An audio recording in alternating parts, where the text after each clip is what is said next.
Welcome back, Robert Kiyosaki. They're going to the third part, labor unions. But the question is, are you voting for a capitalist or a Marxist? And, I can say this much here. This is my friend here, Donald Trump. He and I have known each other for about 25 years. His son, Don Jr., Eric Jr., great young men. Hunter Biden, as you know, they can't find his laptop, and he has some problems with drugs and hookers.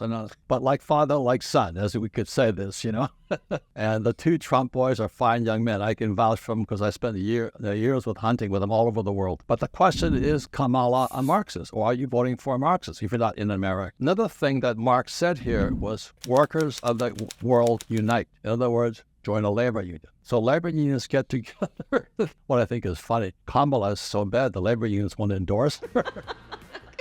The rank and file of the Teamsters and all these guys who always would have voted for a Democrat aren't voting for it. That's how bad she is. But anyway, that's her problem, not mine. The reason I'm sensitive about labor unions is my poor dad, being the head of education, was also head of the teachers union. And as a kid in high school, I'd go home and all of these labor union teachers would be sitting around. I listened to them talk to my poor dad. They did not give a crap about the quality of education. All these teachers wanted to know was how to get more time off and more money and more benefits. They didn't get together to say, let's improve education. No, and give me more money from my pocket. So today in America, these are the facts. The biggest labor union around is the NEA, National Education Association, the Teachers Union of America. There's also HSTA and NSTA, all this stuff. The way the Democrats win is they get the labor unions behind them. That is the way they win. Again, I'm in for freedom. You want to join a labor union? Please do. If you're not, don't. But as a kid, I had such a bad taste for labor unions, sitting in my parents' living room, listening to these teachers bitch and moan about how they're not making enough money. Well, teachers get what? Summer off? I don't get summer off. They get a good pension. I have a good pension, but they want more. And they do a crappier job. So that's why I got a bad taste by the time I left high school about labor unions. So I go to Kings Point, Richmond Academy in New York. I'm graduating, and the first thing they come and say, which labor union you want to join? So if I graduate as a third mate, we're the highest paid graduates in the world. In 1969, my classmates were making $120K a year. That's not much money today, but most students are making $120,000 a year. But that was our starting pay if you joined the labor. I refused. Just because what I saw, my father and all this. And so I joined a non-union company, Standard Oil of California, and I took a huge cut in pay. So some of my classmates were making $120,000 a year, sailing into the war zone, 1969, the war zone. And I was making $47,000 a year starting out. So the question is this, is that what are labor unions doing for you? Again, what Marx said was workers of the world unite. The largest labor union in America today is the National Education Association. Forbes magazine called it National Extortion Association because they're just ripping us off. Those school teachers are ripping us off. The educational budget is almost as high as a military budget. And what are we getting?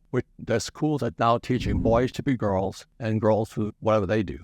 It's a joke. Education has become a joke, but nobody can say anything because they're they belong to a labor union. And so our education standards are going down, down, down, down.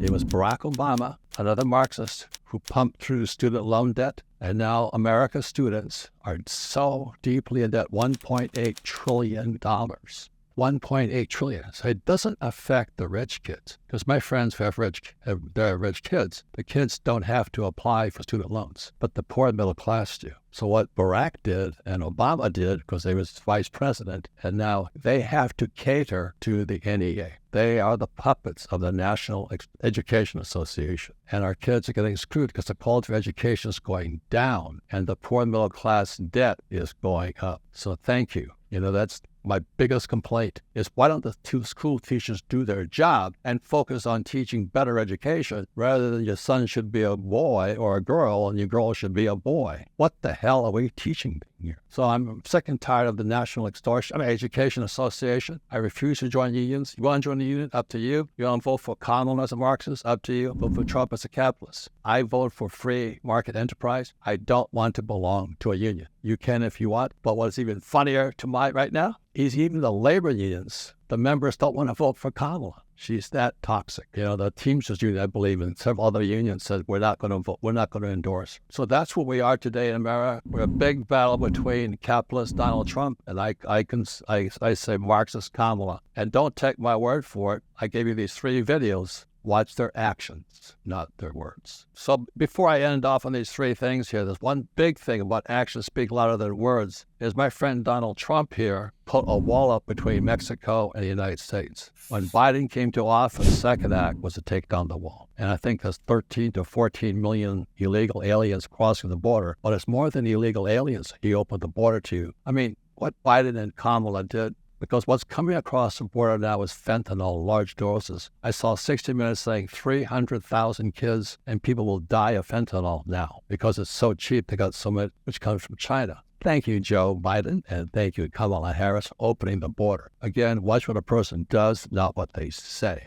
And the worst thing about it is trafficking of young people coming through that border, and America is in serious, serious trouble. Another friend of mine who is with Israeli intelligence, Israeli military intelligence, she says Hamas and Hezbollah are now selling terror cells across that border. So pretty soon you can already see it, the cities are being looted. But worse than that are these terror cells from Hamas and Hezbollah. There's going to be civil war inside America. Thank you, Joe Biden. Thank you, Kamala Harris. Thank you for taking down Trump's wall. And remember, actions speak louder than words. Trump put the wall up, Biden and Harris took it down. Thank you. So that completes the little 3-part series. It's my whirlwind study of this book here. It's worth reading. Every school teacher should read this book to find out whether they're a Marxist or a capitalist. And most are Marxists. That means they're good people. Oh, we should take care of people.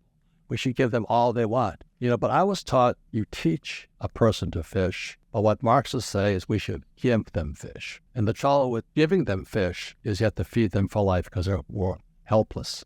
And our school systems, our teachers are causing more and more people to become helpless and homeless and dependent upon the government, which makes our government in big trouble. So number 1 in this whole point here, it's a small book, but this book has had more people killed in the history of the world than any other book in history.